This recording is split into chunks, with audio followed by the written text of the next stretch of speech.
Hello everyone, आप सभी का फर्स्ट ऑनलाइन यूनिवर्सिटी पे हार्दिक स्वागत है। ये जो है हमारा इंक्रीजिंग एंड डिक्रीजिंग फंक्शन पे लेक्चर नंबर 2 होने वाला है। और इस लेक्चर के अंदर जो बचे हुए जो क्वेश्चंस थे उनको हम आगे कंप्लीट करने की कोशिश करेंगे आज। ठीक है, तो फिर शुरू करते हैं आज के लेक्चर को। हमने पिछले लेक्चर के अंदर इससे पहले वाले जो क्वेश्चन थे वो कंप्लीट कर लिए थे। ये क्वेश्चन हमें आगे करना था। हमें इसमें क्या प्रूफ करना था कि इंक्रीजिंग वाला रेंज क्या है और डिक्रीजिंग वाली रेंज क्या है। ठीक है, तो इंक्रीजिंग और डिक्रीजिंग को हमें डिफरेंशिएट करना था। तो जैसे मान के चलो f x is equal to हमें दे रखा है x to the power x. अब हमें इंक्रीजिंग और डिक्रीजिंग पहचानने के लिए क्या करना पड़ता है, डिफरेंशिएट करना पड़ता है। तो सबसे पहले हम क्या करेंगे, यहाँ पे इसको डिफरेंशिएट करेंगे। क्लियर है? तो डिफरेंशिएट करने के लिए क्या करो, इसको y मान लो और दोनों तरफ log ले लो। तो log y is equal to right side में कितना आ जाएगा, x log x। और डिफरेंशिएट कर दो। डिफरेंशिएट जब करोगे तो क्या आएगा, 1/y into d y by d x. Right side में आ गया 1 into log x plus x as it is. Log x का डिफरेंशिएशन हो गया 1/x। क्लियर है? तो यहाँ से जो हमें d y by d x चाहिए था वो कितना आया, y x to the power x into 1 plus log x. ये इसका आंसर हो गया। ठीक है, अब हमें क्या करना है, डिफरेंशिएट करके चेक करना था कि कौन से पार्ट में इंक्रीजिंग है कौन से पार्ट में डिक्रीजिंग है। ठीक है, अब जो लॉग एक्स होता है वो 1 कितने पे देता है, एक्स इक्वल्स टू ई के ऊपर। अगर x इज टू ई हमें पुट कर दूं तो वो वैल्यू बन देगा 1 दे देगा। और -1 कब देता है, जब मैं x की जगह क्या पुट कर दूं, 1/e पुट कर दूं। बात समझ में आ रही है? 1/e पुट करूंगा तो ऊपर जाके बनेगा e टू पावर -1, -1 बाहर आ जाएगा तो -1 बनेगा। मतलब x इज टू 1/e के ऊपर हमें जो log है वो क्या देता है, -1 देता है। तो इससे मतलब अगर -1 दिया तब ये 0 हो जाएगा। ठीक है, और -1 के जो ऊपर वाले पार्ट होंगे जैसे कि 1/e, सॉरी एक सेकंड रुकेगा। मैं कहना चाह रहा था कि जैसे जो 1/e है उससे जितनी भी बड़ी x की वैल्यूज हम उठाएंगे उसके लिए log हमेशा -1 से बड़ी ही वैल्यू देगा। इसका मतलब क्या है कि ये सिर्फ और सिर्फ तभी डिक्रीजिंग हो सकता है जब ये अंदर वाला पार्ट क्या हो, नेगेटिव हो, क्योंकि ये तो हमेशा पॉजिटिव होगा। इसका मतलब क्या है कि x बिलोंग्स टू, देखो दूसरी चीज, जो लॉग होता है वो 0 से बड़ी वैल्यूज ही ले सकता है। 0 से छोटी वैल्यूज के लिए लॉग जो होता है डिफाइन नहीं होता। तो यहाँ से जो x बिलोंग्स टू आएगा वो आएगा ओपन 0 से लेके 1/e तक। 1/e पे आप क्लोज भी लगा सकते हो, ओपन भी रह सकते हो, क्योंकि क्लोज पे वैल्यू 0 हो रही है। तो 1/e तक जो है ये वैल्यूज क्या, ये वैल्यू क्या मिलेगी हमें, नेगेटिव मिलेगी। इसका मतलब क्या होगा, फंक्शन क्या होगा, डिक्रीजिंग होगा। ठीक है, और 1/e के बाद में 1/e से इनफाइनाइट तक ये वैल्यू क्या मिलेगी हमें, पॉजिटिव मिलेगी। इसका मतलब यहाँ पे इंक्रीजिंग होगा। क्लियर है? डिक्रीजिंग और इंक्रीजिंग का जो मैंने आपको बताया है वो समझ में आ गया कि कहाँ से कहाँ तक डिक्रीजिंग होगा और कहाँ से कहाँ तक इंक्रीजिंग होगा। सबको समझ में आया ना? ये इंपॉर्टेंट क्वेश्चन था, प्लीज इसको इंपॉर्टेंट मार्क जरूर करके रखिएगा। देखो कि एक्स से दोनों तरफ लॉग लिया। ठीक है, लॉग लेने के बाद में क्या हुआ, जो हमारे पास जो डिफरेंशिएट करने वाली value I F dash x की, वो I F x into 1 plus log x. ठीक है, और उसको इन्होंने इस तरह से सिंप्लीफाई करके लिख लिया। अब इनका अब वही होगा कि consider F x is increasing. F x increase करने का मतलब हो गया कि एफ डैश एक्स क्या है, पॉजिटिव है। तो यहाँ पे पॉजिटिव करके देखा तो यहाँ से वैल्यू है कि एक्स जो होगा वो ग्रेटर देन 1/e होना चाहिए। तो 1/e से इन्फिनिटी लिख दिया कि इस चीज इस रेंज के अंदर फंक्शन हमारा इंक्रीजिंग होगा। ठीक है, अब हमें चेक करना है कि फंक्शन डिक्रीजिंग कब होगा। तो F dash x less than 0 कर दो। तो log x लेस देन -1 मतलब x less than e to power -1 आ गया। तो एफ एक्स डिक्रीजिंग कहाँ से कहाँ होगा, 0 से 1/e तक। अब इसमें इन्होंने क्या है, 1/e को इंक्लूड नहीं किया है क्योंकि एफ डैश एक्स 0 के बराबर हो रहा है। इसका मतलब क्या है कि इन्होंने जो एफ डैश एक्स वाली वैल्यू जो 0 के बराबर हो रही है उसको इंक्लूड नहीं किया है, एक्सक्लूड करके रखा है। ठीक है, ये चीज का भी आपको इस क्वेश्चन से थोड़ा देख लेना कि कहीं, वैसे तो आपको जो है ऑप्शन से ही चेक करना होता है, कई बार ऑप्शन में मिलेगा तो आपको वहां पे टिक भी करना पड़ सकता है। ठीक है, चलो फिर नेक्स्ट क्वेश्चन की तरफ बढ़ते हैं। नेक्स्ट क्वेश्चन क्या गिवन है हमें कि find the intervals in which the function F x is increasing and decreasing. अब में जो इंटरवल गिवन है वो है 0 से π/2 के बीच में। ठीक है, सबसे पहले क्या करेंगे, इसको डिफरेंशिएट करेंगे। तो एफ डैश एक्स की वैल्यू कितनी आएगी, एफ डैश एक्स की वैल्यू आएगी 4 sin cube x. sin x का डिफरेंशिएशन हो जाएगा cos x प्लस, प्लस नहीं माइनस से कर देते हैं, क्यों आएगा माइनस, मैं बताता हूँ आपको। -4 cos क्यूब एक्स। अब cos x के साथ डिफरेंशिएशन करते तो वो आता है माइनस साइन एक्स, इसलिए मैंने पहले से माइनस बाहर लिख दिया, ठीक है, वो आ गया साइन एक्स।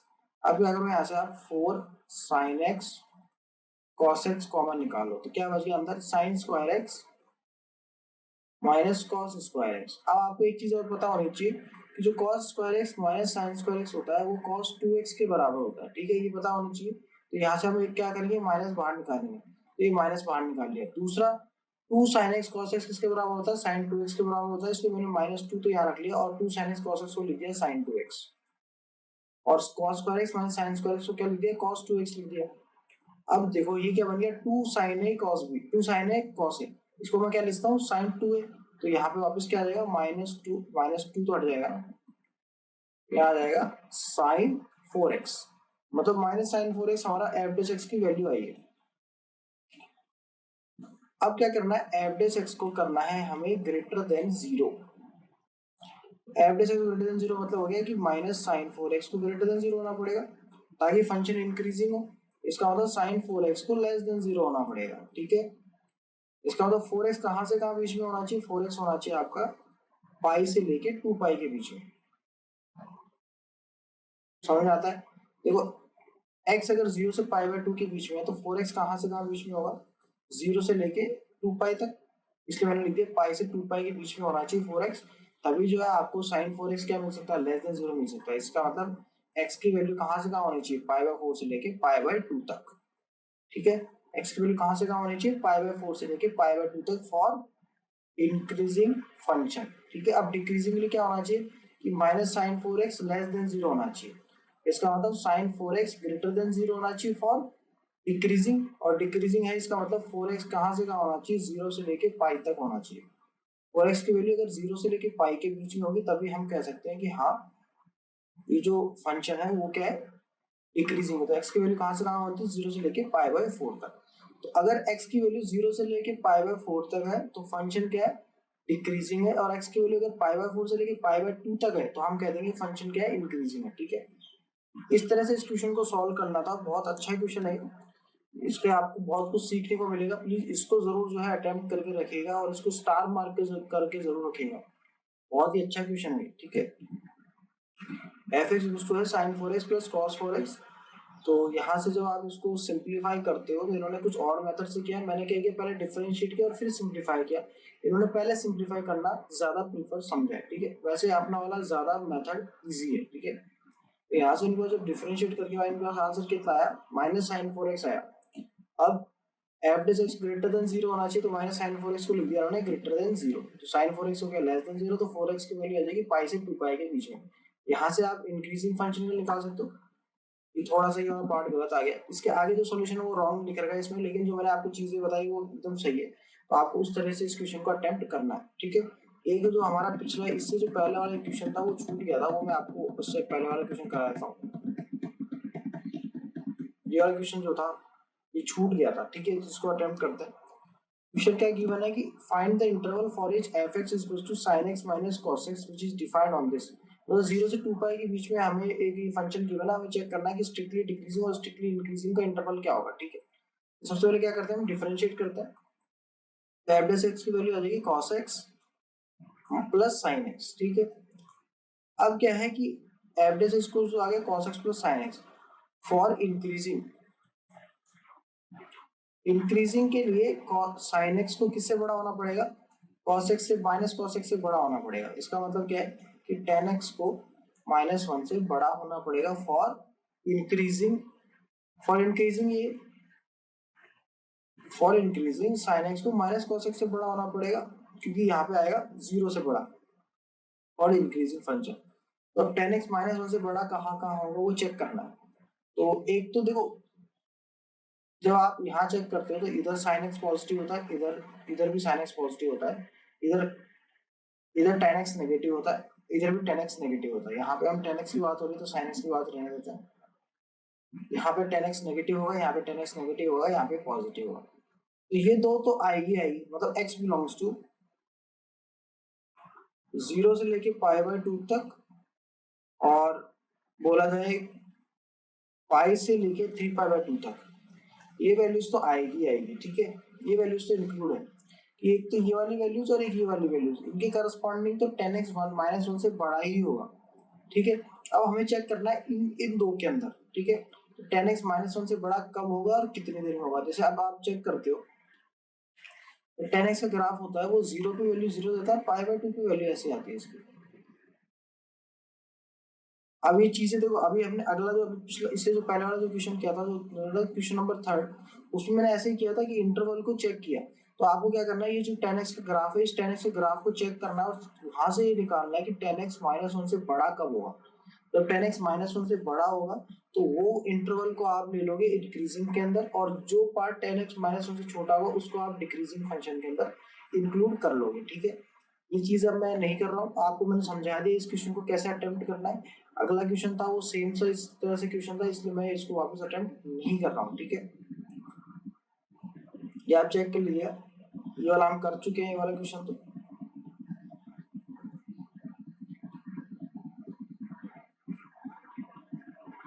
अगला देखो कि show that f(x) is also cos square x is strictly decreasing. हमें f(x) को जो है नेगेटिव प्रूफ करना है इन 0 से π/2 के बीच में। तो कैसे करेंगे, सबसे पहले f(x) निकालेंगे, तो वो क्या आएगा 2 cos x sin x with a minus sine, मतलब ये आ जाएगा माइनस साइन 2x। अब आपको पता है कि जो साइन होता है, जैसे अगर x बिलोंग्स टू 0 से 2 π/2 है, तो 2x बिलोंग्स टू कहाँ से आएगा 0 से लेके पाई तक। अब आपको पता है कि 0 से लेके पाई तक जो साइन होता है, इसमें तो 0 से लेके पाई तक ही आएगा, 0 से लेके पाई तक ही आएगा जो। तो आपको ये पता है कि साइन जो होता है वो 0 से लेके पाई तक हमेशा पॉजिटिव वैल्यू देता है, और बाहर नेगेटिव होने के मतलब होगा कि f(x) हमेशा क्या होगा, नेगेटिव होगा for every value in between 0 से लेके पाई तक, ठीक है। इस वजह से हम ये कह सकते हैं कि जो फंक्शन है वो स्ट्रिक्टली क्या है, डिक्रीजिंग है, ठीक है। इसे समझ में आ गई, इस तरह से इस क्वेश्चन सॉल्व करना है, तो इजी था, इसमें तो ज्यादा टाइम वेस्ट करने का मतलब ही नहीं बनता है। सॉल्यूशन देख लो, given f(x) is equals to cos square x दे रखा है, f(x) को लिख दिया 2 cos x into minus sin x, ठीक है। यहाँ से f(x) की वैल्यू लिख दी माइनस sin 2x। अब हमें पता है कि जो 2x है वो बिलोंग करेगा 0 से लेके पाई तक, और साइन जो होता है वो 0 से लेके पाई तक जो होता है वो हमेशा क्या देता है, पॉजिटिव वैल्यू देता है।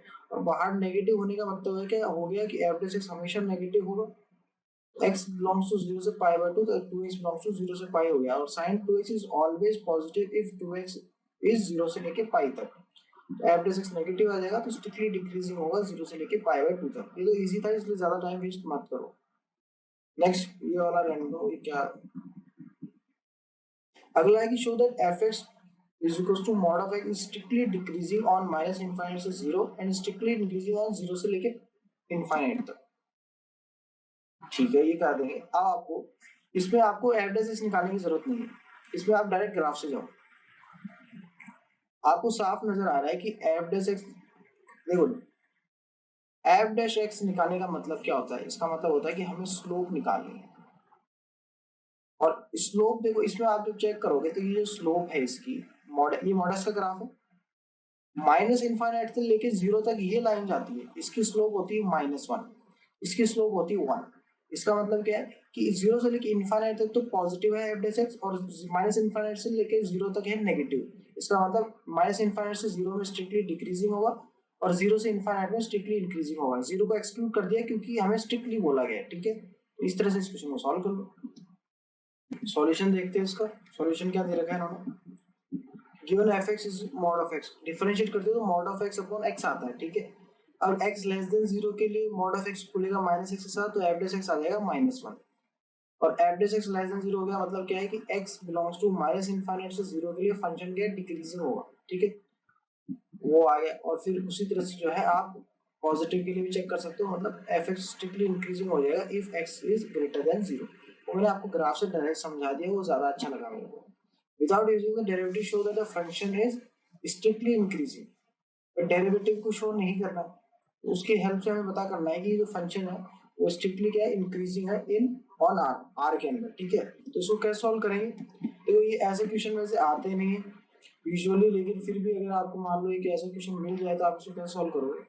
आपको एक चीज पता होनी चाहिए कि हमने स्ट्रिक्टली इंक्रीजिंग के टाइम में बताया था कि अगर, चलो उसको स्ट्रिक्टली इंक्रीजिंग के टाइम में ये बताया था कि अगर दो पॉइंट उठाए x1 और x2, अगर x2 x1 से बड़ा है तो स्ट्रिक्टली इंक्रीजिंग होने के लिए एफ ऑफ x2 को एफ ऑफ x1 से बड़ा होना पड़ेगा। तो हम क्या करेंगे, ये वाली चीज लेके चलेंगे और ये वाली चीज प्रूव करेंगे। कैसे करेंगे वो देखो, x2 is greater than x1, ये तो हमें पता है क्योंकि हमने लेके चलना है कि x2 जो है वो मैग्नीट्यूड वाइज x1 से या फिर वैल्यू वाइज x2 जो है x1 से बड़ा है, ये हमने मानना, पॉइंट उठाया, ठीक है। अब हम क्या करेंगे, दोनों तरफ 8 से मल्टीप्लाई कर देंगे, तो 8 से मल्टीप्लाई करेंगे तब भी ये बड़ा ही रहेगा, कोई दिक्कत नहीं है, ठीक है। अब हम दोनों तरफ +2 कर देंगे, तो +2 करने के ऊपर भी क्या होगा, जब हम +2 करेंगे तब भी क्या होगा, दो ये इक्वलिटी बनी रहेगी। 8x2 +2 का मतलब हो गया एफ ऑफ x2, यहाँ पे इसको देखो आप, और 8x1 +2 का मतलब हो गया एफ ऑफ x1। इसका मतलब क्या है कि F of x2 greater than F of x1 होगा, वो हमने ये प्रूव कर दिया, मतलब हम ये लेके चले और इससे ये चीज प्रूव कर दी। तो इससे हमने क्या प्रूव कर दिया कि फंक्शन क्या है, स्ट्रिक्टली इंक्रीजिंग ऑन आर, ठीक है। इस तरह से ये क्वेश्चन सॉल्व करना होता है, ये ज्यादा कोई टफ नहीं है, बट हाँ ऐसे क्वेश्चन आना थोड़ा सा मुश्किल है, ऐसे क्वेश्चन आते नहीं है यूजुअली, बट फिर भी देख लीजिए। Let x1 x2 belongs to R with x1 is less than x2, same चीज वही कर रहे हैं, आप चीज देख लो, इसलिए इन्होंने प्रूव कर दिया कि fx is strictly increasing on r without using a derivative show that the function is strictly increasing on r। अब इसके अंदर हमें जो है वही वापस से उसी तरीके से सॉल्व करना होगा कि without using the derivative show that the function is strictly increasing. वैसे लेके चलो, क्या दो वैल्यू उठा ली कि x2 जो है वो x1 से बड़ा है, x2 जो है वो x1 से क्या है, बड़ा है। अब एक्सपोनेंशियल के अंदर हमें इसको लेके जाके ही सॉल्व करना है, और हमें ये और चीज बतानी पड़ेगी कि जो x2 और x1 है वो बिलोंग्स टू किसको बिलोंग करते हैं, r को बिलोंग करते हैं, ठीक है। तो अब अगर हम जो है दोनों तरफ एक्सपोनेंशियल ले लेंगे तो वो भी बड़ा ही रहेगा, e टू पावर x2 जो है e टू पावर x1 से बड़ा रहेगा। तो यहाँ से हमने प्रूव कर दिया कि f ऑफ x2 क्या है, f ऑफ x1 से बड़ा है। इस तरह से आप इसको सॉल्व कर सकते हो, ज्यादा टफ नहीं है, बट हाँ ऐसे क्वेश्चन आने का चांस बहुत कम है, मैंने आपको पहले ही बता दिया, ठीक है। वही होगा कि x1 x2 belongs to r with x2 is greater than x1, यहाँ से f of x2 f of x1 से बड़ा होगा, स्ट्रिक्टली इंक्रीजिंग ऑन r। अगला show that function is strictly decreasing. अब इसको स्ट्रिक्टली डिक्रीजिंग प्रूव करना है तो हमें f x निकालना पड़ेगा, ये a to the power x वाला फॉर्मूला लगेगा, तो f x की वैल्यू आएगी a to the power x as it is into log half. ये तो पता है ना आपको, a to power x into log half होता है। अब आपको ये पता है कि ये तो हमेशा पॉजिटिव ही आएगा, log देखो सॉरी ये हाफ है ना, half to the power x है, ये बार चेक कर लेता हूँ कि इसमें कोई गलती तो नहीं है, ये सही है, सब कुछ सही है। तो अब एफ डेज एक्स की वैल्यू निकाली हमने, half to the power x into log half. अब ये वाला जो पार्ट है, ये वाला, ये तो हमेशा पॉजिटिव होना है। अब हमें लॉग हाफ को चेक करना है, तो आपको ये पता है कि जो लॉग हाफ होता है, या फिर बोला जाए कि 1 से जो पहली वाली वैल्यूज होती है लॉग के अंदर, log 1 होता है वैल्यू 0, और 0 से लेके 1 तक जितने भी ये नंबर हम डालेंगे यहाँ पे, वो वैल्यू क्या देता है, log नेगेटिव देता है। तो ये जो log हाफ तो कांस्टेंट है, तो हमेशा नेगेटिव देगा। इसका क्या मतलब है कि एफ डेश एक्स हमें क्या मिला, नेगेटिव मिला। तो हम ये कह सकते हैं कि F dash x is always less than 0, that is why this function is strictly decreasing, ठीक है। इस तरह से सॉल्व करना है। समझ आया ना कि log 1 0 होता है, 1 इसका जो ग्राफ आप चेक करते हो ना, तो ग्राफ के अंदर लॉगरिथम का ग्राफ क्या होता है, लॉगरिथम ग्राफ कुछ ऐसा जाता है कि 1 तक ये वैल्यूज नेगेटिव होती है, 1 के बाद हमेशा पॉजिटिव रहती है। तो 1 से छोटी वैल्यूज है यहाँ पे, इसलिए तो ये log हाफ है, तो log हाफ तो नेगेटिव वैल्यू देगा, नेगेटिव इंटू पॉजिटिव नेगेटिव होगा। इसलिए आप कह सकते हो कि F dash is always negative. Strictly decreasing के लिए आप ये कह सकते हो कि हाफ है, इस वजह से ये वैल्यू कभी 0 नहीं मिलेगी हमें, तो 0 नहीं आने की वजह से आप स्ट्रिक्टली वर्ड यूज यहाँ पे कर सकते हो। क्लियर है? इस तरह से इस क्वेश्चन को सॉल्व करना था, ये तो ज्यादा टफ नहीं है।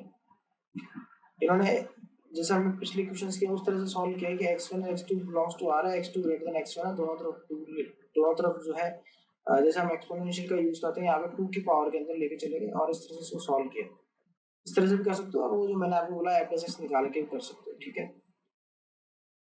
Show that x is greater than equals to sin x if x is greater than equal to 0 से लेके π/2 तक हो, ठीक है। ठीक है, ये भी हम शो कर देते हैं। तो यहाँ से आप क्या मानोगे, यहाँ से आप एफ एक्स मान लो x minus sine x, F x को क्या मान लो, x माइनस साइन एक्स मान लो। क्लियर? अब क्या करो, इसको डिफरेंशिएट कर दो, डिफरेंशिएट करोगे तो क्या आएगा, F dash X equals to आ जाएगा 1 माइनस कॉस एक्स। अभी चेक करो 0 से लेके π/2 तक, एफ डेस एक्स हमेशा पॉजिटिव होगा कि नहीं होगा? बिल्कुल होगा। क्यों? क्योंकि कॉस एक्स मैक्सिमम 1 हो सकता है, मैक्सिमम 1 हो सकता है, तो एफ डेस एक्स जो होगा वो ग्रेटर देन और इक्वल टू 0 हो सकता है, लेकिन 0 से छोटा नहीं होगा। ये चीज समझ में आती है। इसका मतलब क्या है कि फंक्शन क्या है, इंक्रीजिंग है। इंक्रीजिंग होने का मतलब ये हो गया कि अब जब आप ये एफ एक्स लेते हो तो एफ ऑफ जीरो की वैल्यू क्या आएगी, एफ ऑफ जीरो की वैल्यू आएगी 0। इसका मतलब क्या, इंक्रीजिंग होने का मतलब क्या है कि 0 के अलावा जितनी वैल्यूज होगी आगे वाली, उनके करस्पॉन्डिंग जो वैल्यूज आएगी वो 0 से बड़ी ही आएगी या फिर उसके बराबर आएगी। तो एफ ऑफ एक्स को मैं greater than equal to F of 0 लिख सकता हूँ, यस और नो, क्योंकि इंक्रीजिंग है। तो एफ ऑफ एक्स क्या था हमारा, एक्स माइनस साइन एक्स था, और एफ ऑफ 0 क्या था, 0 के बराबर था, तो X greater than equal to sine X आ जाएगा for all X belongs to 0 से लेके पाई बाय 2। ठीक है, तो इस तरह से इस क्वेश्चन को सॉल्व करना है। क्लियर है? चेक कर लो। एफ एक्स मान लिया एक्स माइनस साइन एक्स, फिर डिफरेंशिएट कर दिया। यहाँ पे पता है इन्होंने अलग तरीके से सॉल्व करने की कोशिश की है। हमने डायरेक्ट जो है टेक कर लिया कि 0 से लेके पाई बाय 2 तक cos x वैल्यू मैक्सिमम 1 दे सकता है, तो f डेस x मैक्सिमम 0 के बराबर हो सकता है, तो f dash x greater than equal to 0 आएगा। हमने ये प्रूव कर दिया। इसमें कन्वर्ट करने की रिक्वायरमेंट वैसे है नहीं। ठीक है, f x increasing function, hence we can say कि f ऑफ 0 अगर 0 के बराबर है तो f ऑफ x जो होगा वो f ऑफ 0 के बराबर या उससे बड़ा ही होगा। ठीक है, तो यहाँ से क्या प्रूफ हो गया कि x minus sine X is greater than equal to 0, x is greater than equal to sine x for all 0 से लेके पाई बाय 2 तक। तो ये लॉन्ग आंसर प्रॉब्लम से थोड़े से वो देख लेते हैं। ये क्वेश्चन तो थोड़ा सही नहीं है, अगले क्वेश्चन में जाते हैं।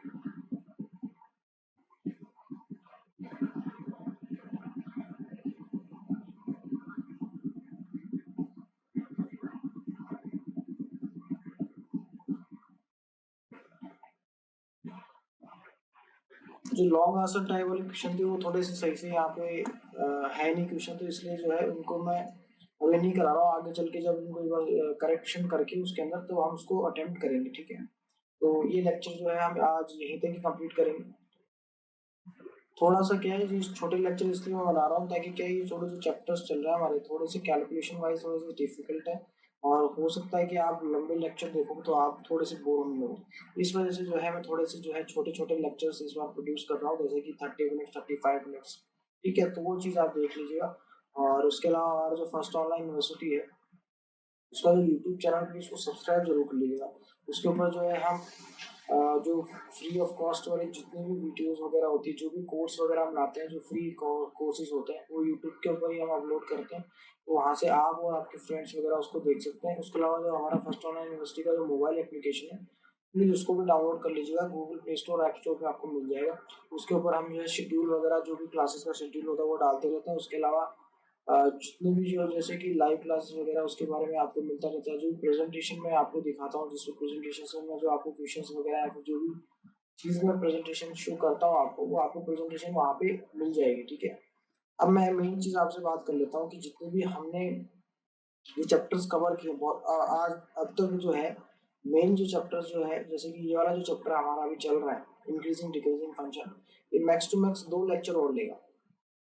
2 लेक्चर के बाद में ये हमारा चैप्टर कंप्लीट हो जाएगा। ठीक है, तो ये जो चैप्टर्स चल रहे हैं ये चैप्टर वैसे तो लेंथ वाइज तो छोटे हैं, लेकिन इनका यूज बहुत बड़ा है। बात समझ में आ रही है? लेंथ वाइज आपको लग सकता है यार कि हाफ हाफ आवर का लेक्चर लेके ये 4 या 5 दिन में चैप्टर कंप्लीट कैसे हो रहे हैं। तो उनका रीजन यही है कि ये जो चैप्टर्स हमारे अभी चल रहे हैं वो लेंथ वाइज तो छोटे हैं, लेकिन इनका यूज बहुत बड़ा है। मोस्टली जो है आपको ये ऐसे क्वेश्चंस मिलेंगे, आपको फिजिक्स में मिलेंगे। आने वाले चैप्टर्स के अंदर मैं आपको समझाऊंगा कि इसका यूज कहाँ कहाँ पे हो रहा है। ठीक है, तो ये चैप्टर को आप इतना ज्यादा मतलब ऐसे बर्डन लेके मत सॉल्व करना है ऐसे क्वेश्चंस को, क्योंकि बर्डन लेके करोगे तो ये चैप्टर आपसे होगा नहीं। ठीक है, तो कोशिश कीजिएगा कि हर चैप्टर जो भी मैं लेक्चर आपको कर रहा हूँ, ज्यादा क्वेश्चन तो मैं अटेम्प्ट करवा ही रहा आपसे यार। मैक्स टू मैक्स कितने 15 क्वेश्चन के आसपास हम डेली कर रहे हैं, इतने क्वेश्चन तो आप आसानी से कर सकते हो। तो उस क्वेश्चन करो आप। तो मैंने टाइमिंग छोटा कर दिया, 30-35 मिनट के आसपास मैं वीडियोस बना रहा हूँ। तो उस चीज़ का भी आपको ध्यान रखना चाहिए कि अगर मैं आपके लिए सोच रहा हूँ तो आपको एक एक चीज़ कंप्लीट करनी होगी यहाँ पे। ठीक है, ये चीज़ समझ में आ गई आपको? तो ये चीज़ का ध्यान रखिएगा, एक एक क्वेश्चन आपको अटेम्प्ट करना है, इस चीज़ का भी ध्यान रखना है। कोई क्वेश्चन आपसे छूटे नहीं, मेन तो ये बात है, कोई क्वेश्चन आपसे छूटना नहीं चाहिए। क्योंकि हो सकता है कि किस्मत ऐसी होगी जो क्वेश्चन छोड़ के गए वही क्वेश्चन हमें सामने मिली है। ठीक है, तो ऐसा ध्यान रखो यार, आपके पास इतना टाइम है, क्वेश्चन ढंग से करो, अटेम्प्ट ढंग से करो। ठीक है, मिलते हैं फिर नेक्स्ट लेक्चर में। Thank you very much.